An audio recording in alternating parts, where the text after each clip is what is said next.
And your music is so different. Oh, so exciting.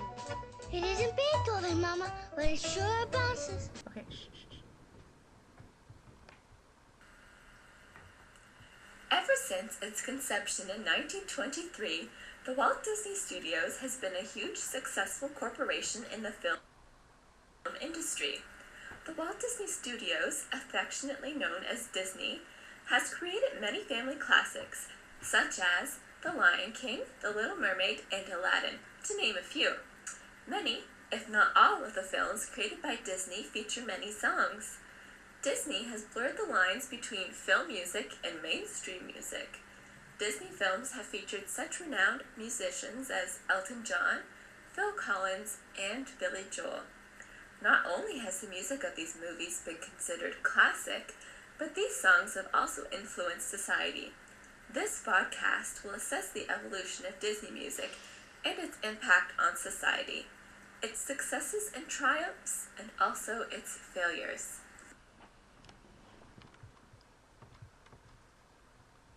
We will begin our evaluation of music in Disney films and its influence on society with the very first Disney film. It was released in the November of 1928, introducing the famous character known as Mickey Mouse. Mickey Mouse is now one of the most recognizable faces in the whole world, even beating out Santa Claus. This cartoon, Steamboat Willie, is the first cartoon with synchronized sound, making it revolutionary in its field. However, there's no dialogue in the entire video. The whole story is told through music and facial expressions of the characters. This demonstrates the power of music and our ability as humans to understand the plot without spoken word. This powerful music was created by a 15-piece band. Not only is music integral to the comprehension of the film, but music is also a part of the film's plot. As seen in the following video clip, Mickey and Minnie's creation of music is basically the storyline. However, this music is being created at the expense of other animals. A full 30 seconds of scenes depicting animal cruelty have been removed from several versions of Steamboat Willie. Note in the following picture how Mickey swings a cat around by its tail. It is interesting to note how society has changed since then, and what is acceptable in film in regards to animal cruelty. Cruelness to animals is no longer tolerated or glamorized in our culture. After the success of Steamboat Willie, the Walt Disney Studios progressed and expanded. As a result, in 1937, Snow White and the Seven Dwarfs was released. This was the first film to have a soundtrack, a revolutionary event for this time. What would modern film be without a soundtrack? Many songs that have been released in conjunction with the film have become popular in their own right. Prior to this film, a movie soundtrack recording was unheard of and of little value to a movie studio. Disney was able to see that a movie soundtrack would not only enhance the film, but also be a worthwhile economical venture. The following video is a clip of the Dwarfs' Doodle song from the cherished Disney classic. I'd like to dance and tap my feet, but they won't keep in rhythm. You see, I washed them both today, and I can't do nothing with them. Oh, hum the tunes, hum the horse, don't mean a thing. Isn't this a silly song for anyone to sing? In 1940, the success Fantasia was released. There's no dialogue in this film, similar to Steamboat Willie. Once again, the power of music to depict a story is explored. The movie is essentially 8 animated segments set to classical music selections. It is interesting that this film did not have initial commercial success. Could this be due to the lack of dialogue and the massive role of classical music? Despite not being a huge success economically, this film is considered to be a Disney success. Fantasia was also revolutionary in the sense that it was the first film to be produced in the form of stereophonic sound. Disney is continuing to incorporate sound and music with the film industry. The following scene of this classic is very impressive. Disney's ability to relate the actions in the music is impeccable. It is a shame that this movie did not have a warm reception.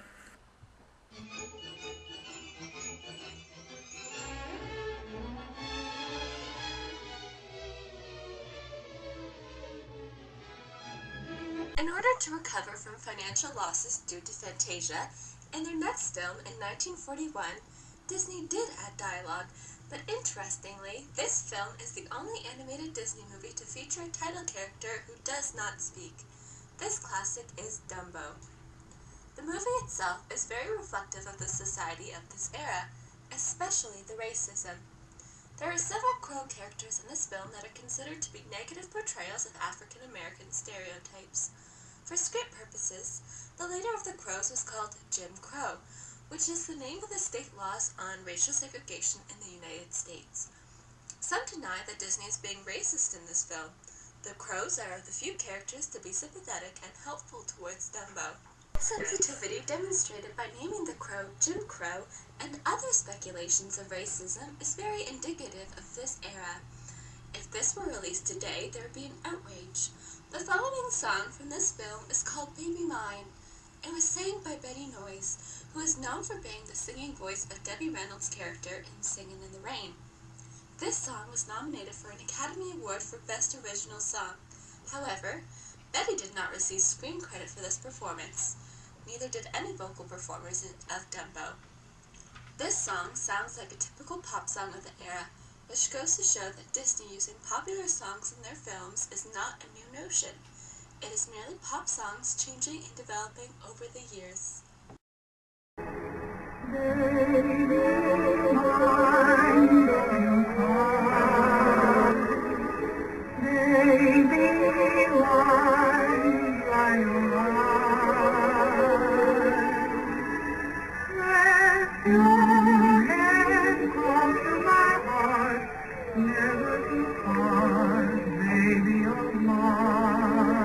The year 1950 saw the release of the beloved classic Cinderella.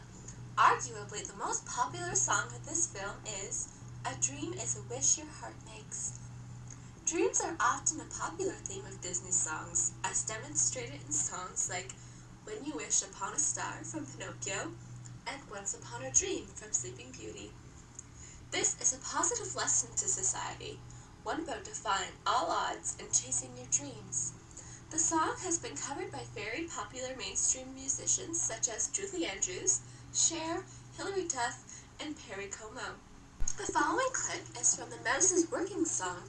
Contrasting this video to Steamboat Willie, there is no animal cruelty. However, there is an allusion to sexism, as the mouse claims that sewing should be left to the women. This is quite indicative of society in the 1950s. I'll cut it with the scissors, and I can do the sewing. Leave the sewing to the women. You go get some trimming, and we'll make a lovely dress for Cinderella. We'll make a lovely dress for Cinderella. In 1951, Alice in Wonderland was released. Apparently, one of the reasons that Alice in Wonderland was not a huge box office success was due to the lack of memorable songs featured in the film. It is quite interesting that a phenomenal soundtrack would be an attractive characteristic to a film. Surprisingly, this film is the most musical of all Disney features, with songs that may even be just a couple of lines. Alice in Wonderland has 14 original songs. The following video is from the song Painting the Roses Red. Painting the roses red, and many a tear we shed. Because we know They'll seize the girl. In fact, they'll soon be dead. Oh, and yet we go ahead, painting the roses red. Painting the roses red, we're painting the roses red. Oh, pardon me, but Mr. Three, why must you paint them red? In 1955, Lady and the Tramp was released. This film has songs written and recorded by legendary Peggy Lee, once again an example of Disney featuring a popular music artist. Lady and the Tramp has several popular songs, most of which are well loved. However, a song that is slightly questionable is the Siamese Cat song, which borderlines racism. As much as it may have been a warm-hearted gesture to include characters from other cultures, this song portrays a severe stereotype.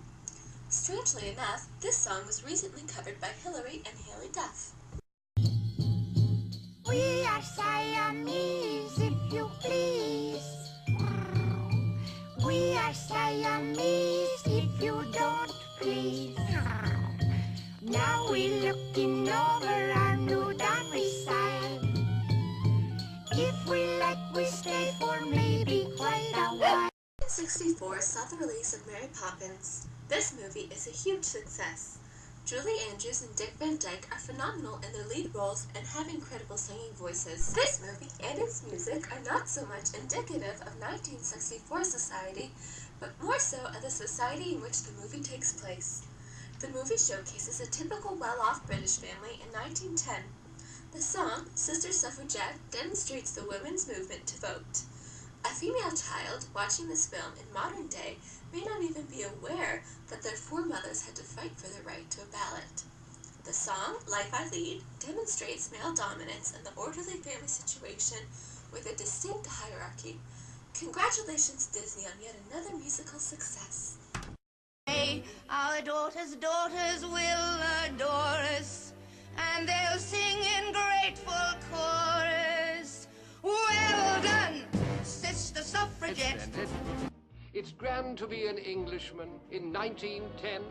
King Edward's on the throne. It's the age of men. I'm the lord of my castle, the sovereign, the liege. I treat my subjects, servants, children, wife, with a firm but gentle hand. Noblesse oblige.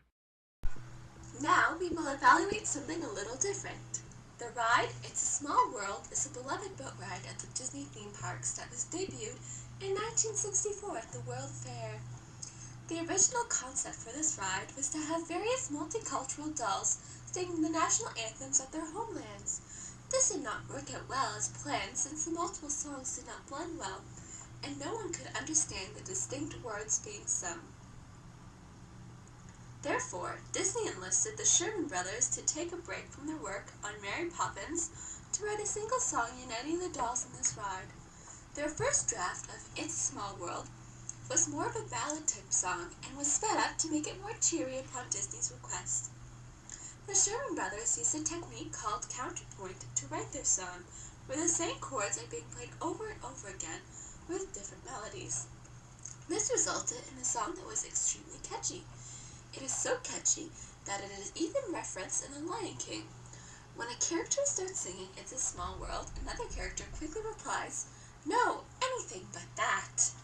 Today, each of the 5 Disney theme parks feature a version of It's a Small World.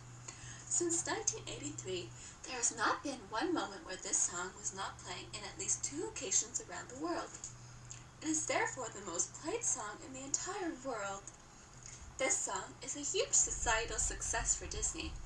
It demonstrates unity and peace by featuring many cultures.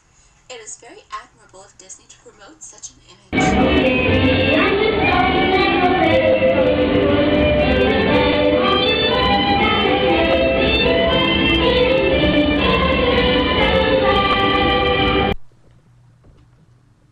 In 1970, Disney was on top of film production once again.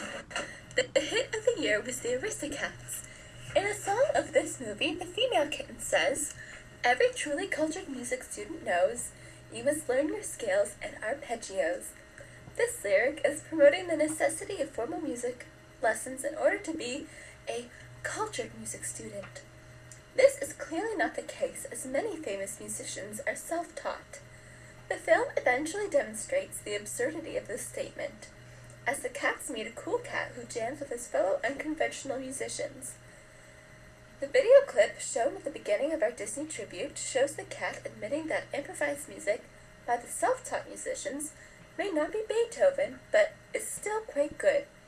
It is also interesting to note that the cats who are into Beethoven and formal lessons are depicted as rich, and the self-taught musicians are depicted as poor. So reader, every truly cultured music student knows you must learn your scales and your arpeggios.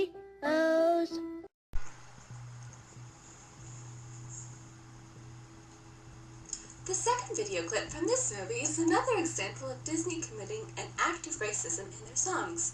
The lyrics sung by the supposedly Asian cat while he plays piano with chopsticks are considered to be racist.